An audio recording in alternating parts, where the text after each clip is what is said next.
मानचित्र पठन एवं अंकन यही अध्याय है जिसका यह आखिरी चैप्टर है आज हमारे पास में, जिसको हम लेकर आए हैं। आप लोग देख रहे हैं ई क्लासेस बाय मनीष सर और मेरा परिचय आप लोग जानते ही हैं, मनीष शंकर तिवारी। मानचित्र पठन एवं अंकन में हम लोगों ने मौसम मानचित्र के बारे में जाना समझा। इसके बाद हमने कुछ मौसमी दशाओं को, संकेतों को समझा। चक्रवात, प्रतिचक्रवात, वी शेप डिप्रेशन, फॉन रेखाएं, इनको भी देखा। इसके बाद हमने वायु वेग मापन के संकेत, मेघाच्छादन की स्थिति के संकेत, इनको भी पढ़ा और समझा। आज हम जिस चीज़ के लिए इस अध्याय को पढ़ रहे थे वो देखेंगे। यदि हमने इन संकेतों को समझ लिया, जान लिया, तो इस अध्याय में एक नक्शा दिया हुआ है 16 अगस्त स्थिति में। उस नक्शे का, उस मानचित्र का, उस मौसम मानचित्र का अध्ययन हमको करना है, मतलब पठन करना है, रीडिंग करना है। चलिए हम देखते हैं कि क्या हम इतने सक्षम हो पाए हैं कि हम उस मानचित्र का अध्ययन कर सकें। कक्षा 10 मानचित्र पठन एवं अंकन और मानचित्र की व्याख्या। व्याख्या मतलब जो संकेत उसमें दिए गए हैं उनको समझना और बताना। जैसा कि हमने शुरू में पढ़ा था कि मौसमी दशाओं के संकेत में कि एक मानचित्र में क्या क्या चीज़ें होती हैं। तो सबसे पहले मानचित्र, भारतीय मौसम मानचित्रों में जो अंकित सूचनाएं होती हैं उनको हम देखते हैं। तो उसके अंतर्गत प्रस्तावना होती सबसे पहले। तो हमने आपको दूसरे वीडियो में बताया था कि मौसमी दशाओं के संकेत वाले वीडियो में कि प्रस्तावना में क्या क्या होता है, दिन, तिथि तथा समय और मानसून का उल्लेख होता है। तो यहाँ पर ये देखिए मौसम मानचित्र है, लिखा हुआ है, ये भारत का है मौसम मानचित्र है। कब का है? 16 अगस्त का है 2007 का, और सुबह 8:30 बजे का है।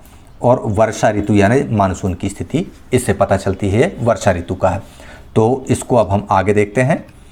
दिए गए मौसम मानचित्र में अल्प वायुदाब की स्थिति है।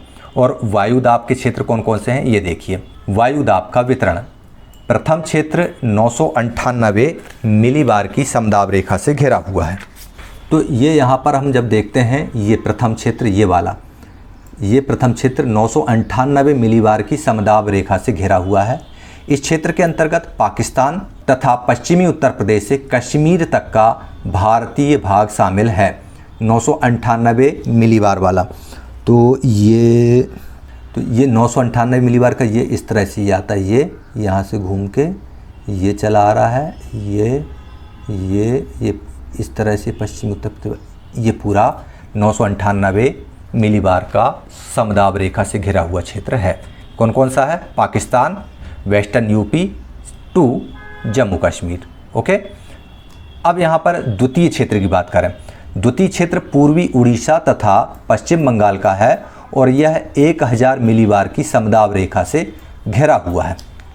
पूर्वी उड़ीसा ये हो गया, ये पूर्वी उड़ीसा का क्षेत्र, यहाँ से ये पूर्वी उड़ीसा का क्षेत्र तथा पश्चिम बंगाल, ये इस तरह से ये वाला हिस्सा जो है ये पश्चिम बंगाल का, ये 1000 मिलीबार की समदाब वायु रेखा से घिरा हुआ है। दक्षिण में वायुदाब क्रमशः बढ़ता गया, जैसे जैसे हम नीचे की तरफ आ रहे हैं। ये देखिए 1004 दिख रहा है, 1008 दिख रहा है, ये 1010 हो गया। जैसे जैसे हम दक्षिण की तरफ बढ़ रहे हैं वायुदाब बढ़ता जा रहा है। तीसरा बिंदु हम देखते हैं, उच्च दाब का क्षेत्र श्रीलंका के दक्षिण में है। सबसे अधिक उच्च वायुदाब कहाँ पर है? ये 1010 मिलीबार, 1010 मिलीबार श्रीलंका के दक्षिण में है। इस समदाब रेखा से 1010 मिलीबार की समदाब रेखा से घिरा हुआ है। क्षेत्र का विस्तार पश्चिम से पूरब में है। पश्चिम से पूरब में, ये दक्षिण में है लेकिन विस्तार क्या है? ये पश्चिम से ये इस तरह से विस्तार ये पूरब की तरफ चला गया है। इस मानचित्र में दाब प्रवणता साधारण है। उत्तर से दक्षिण को समदाब रेखाओं का माप बढ़ता गया है। तमिलनाडु में वायुदाब प्रवणता है। यहाँ पर हम देखते हैं कि वायुदाब यहाँ पर निम्न वायुदाब है और जैसे जैसे हम बढ़ते गए हैं वायुदाब बढ़ता जाता है। स्वाभाविक है, समुद्र में वायुदाब अधिक होगा, स्थलीय क्षेत्रों में वायुदाब कम होगा। तमिलनाडु में जैसे कि इसमें बताया जा रहा है कि वायुदाब प्रवणता है, मतलब प्रवणता है मतलब उच्च दाब और निम्न दाब की स्थिति में अंतर फ्रिक्वेंटली आता गया है। वायु दिशा एवं वायु वेग। अब वायु की दिशा की बात करें हम तो मानचित्र के अधिकांश भाग में वायु का वेग 5 नॉट से अधिक है। ये जो ट्रायंगल्स बन रहे हैं तो यहाँ पर आपको दिख रहे होंगे, ये अधिकांश दिशा में जो एरोज दिख रहे हैं, इन एरो से हमको पता चलता है कि हर जगह पर वायु का वेग 5 नॉट से अधिक है। ये देखिए ये 2 पंख वाली हवा ये दिख रही है, यानी ये 10, ये यहाँ पर 1 पंख यानी 5। जहाँ जहाँ पर भी 2 पंख दिख रहे हैं आपको, वो हो जाएगा 10 नॉट की स्थिति।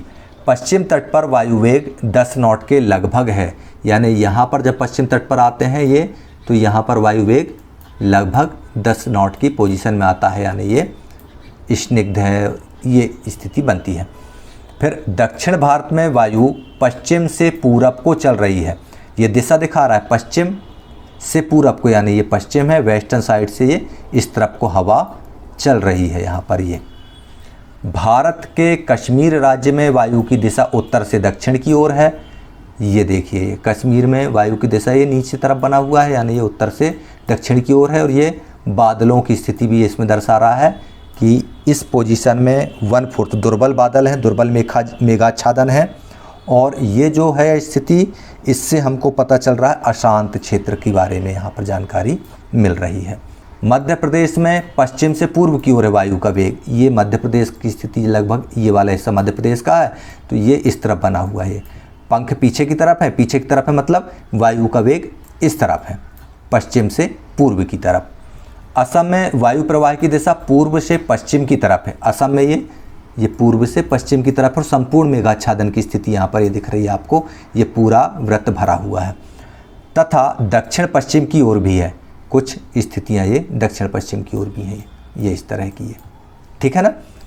तो इस तरह से आप नक्शे को देखकर और उनके संकेतों को देखकर ये अंदाज लगा सकते हैं कि वायु वेग की स्थिति क्या है, वायु की दिशा क्या है, मेघाच्छादन की स्थिति क्या है और वायु दाब की स्थिति क्या है।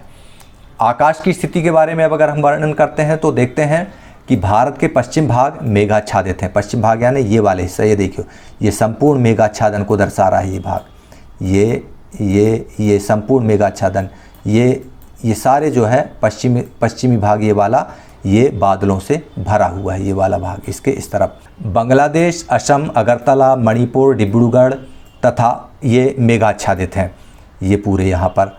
पश्चिम बंगाल में जलपाईगुड़ी, बिहार में डाल्टनगंज, दरभंगा, उत्तर प्रदेश में गोरखपुर, मध्य प्रदेश में भोपाल, जबलपुर, इंदौर तथा अन्य जगहों पर आकाश में मेघ छाए हुए हैं। उत्तर पश्चिम भारत में बादल कम हैं और समुद्री भाग में आकाश स्वच्छ है, यहाँ पर बादलों की स्थिति नहीं दिखाई दे रही है, मतलब भारत के अधिकांश भागों में मेघाच्छादन है। तो मानचित्र देखने से स्पष्ट होता है कि यह अगस्त का महीना भरपूर वर्षा का माह है। भारतवर्ष के 2 क्षेत्रों में वर्षा बहुत अधिक है, पश्चिमी घाट, महाराष्ट्र और असम तथा पूर्वोत्तर के राज्य। पश्चिमी घाट मतलब ये इधर वाले हिस्से में आपको बहुत अधिक वर्षा दिखाई देगी, और महाराष्ट्र में, पूर्वोत्तर राज्यों में भी यहाँ पर ये वर्षा की स्थिति बहुत अधिक है। पूर्वी उत्तर प्रदेश, पूर्वी मध्य प्रदेश, गुजरात तथा छोटा नागपुर में साधारण वर्षा है।